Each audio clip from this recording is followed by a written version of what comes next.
নমস্কার বন্ধুরা, আমার পেলিং ভ্রমণের আজ হলো অন্তিম এপিসোড। আজ আপনাদের সাথে আমি গৌতম মুন্সি সিংসর ব্রিজ ঘুরে দেখব। এই ব্রিজটি পেলিং থেকে মাত্র 5 কিলোমিটার দূরে অবস্থিত, সুতরাং এখানে পৌঁছতে বেশিক্ষণ সময় লাগার কথা নয়।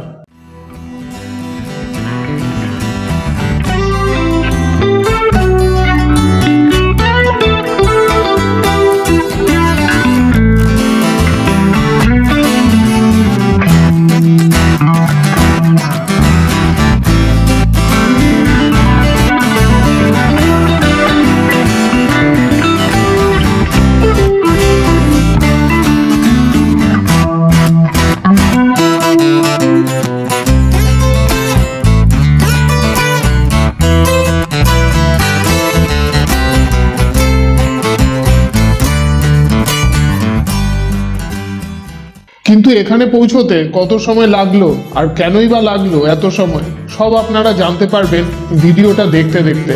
তাই প্লিজ স্কিপ করবেন না, হ্যাঁ গোটাটা দেখতে থাকুন ধৈর্য ধরে।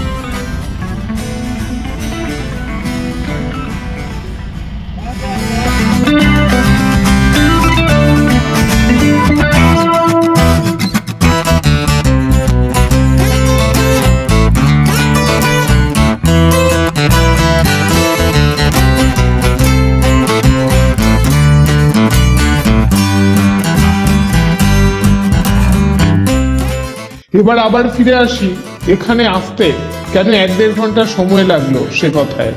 ভিডিওটি দেখতে দেখতে আশা করি আপনারা ভালোই বুঝতে পারছেন যে রাস্তা দিয়ে আমরা এখন যাচ্ছি সেটা আদৌ কোনো রাস্তা নয়, এটা একটা নদী আর তার উপর দিয়ে আমরা চলেছি।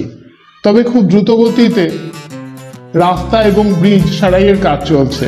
আপনারা যখন ভিডিওটা দেখবেন ততদিনে হয়তো রিপেয়ারিং এর কাজ সম্পূর্ণ হয়ে গেছে।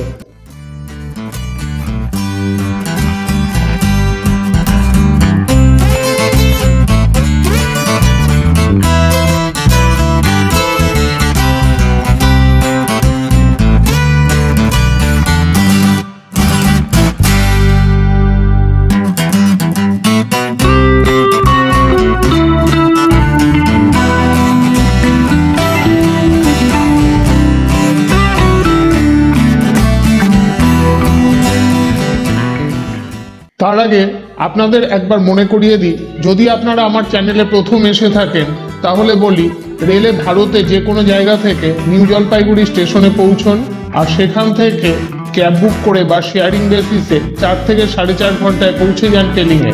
আর যদি আপনারা ফ্লাইট নেন তবে দেশ বা বিদেশের যে কোনো জায়গা থেকে পৌঁছে যান বাগডোগরা এয়ারপোর্ট, আর সেখান থেকে ক্যাব বুক করেও আপনারা পৌঁছতে পারেন এই অপূর্ব সুন্দর পেলিংয়ে।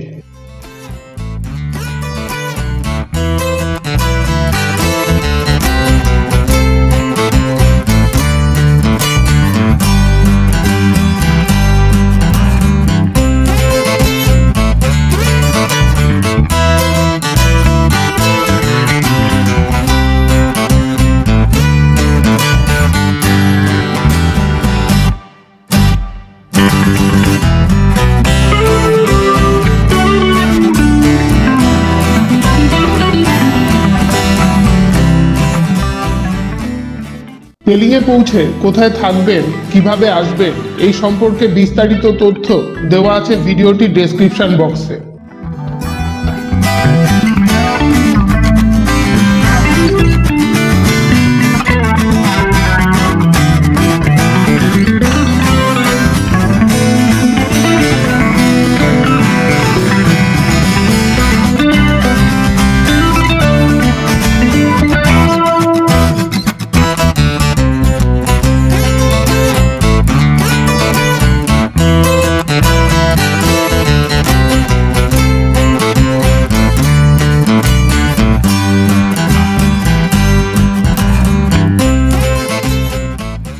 এবার আসি সিংসর ব্রিজের কথায়।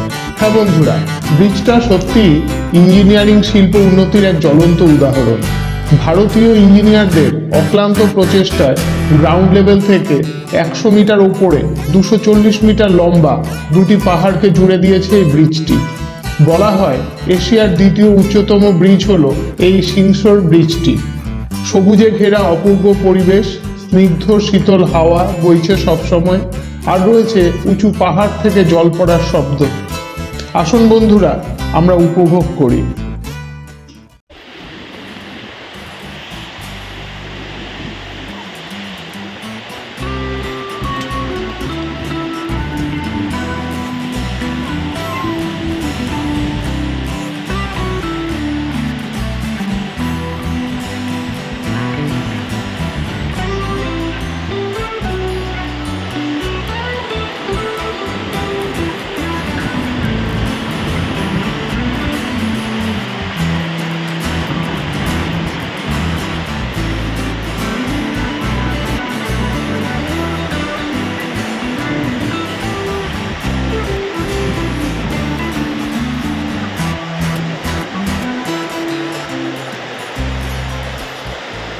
ভিডিওটা ভালো লাগলে লাইক এবং শেয়ার করবেন, আর যারা সাবস্ক্রাইব করেননি তারা প্লিজ তাড়াতাড়ি সাবস্ক্রাইব করে নিন আর বেল বাটনটা প্রেস করে দিন আমার পরবর্তী ভিডিওর নোটিফিকেশন পাওয়ার জন্য।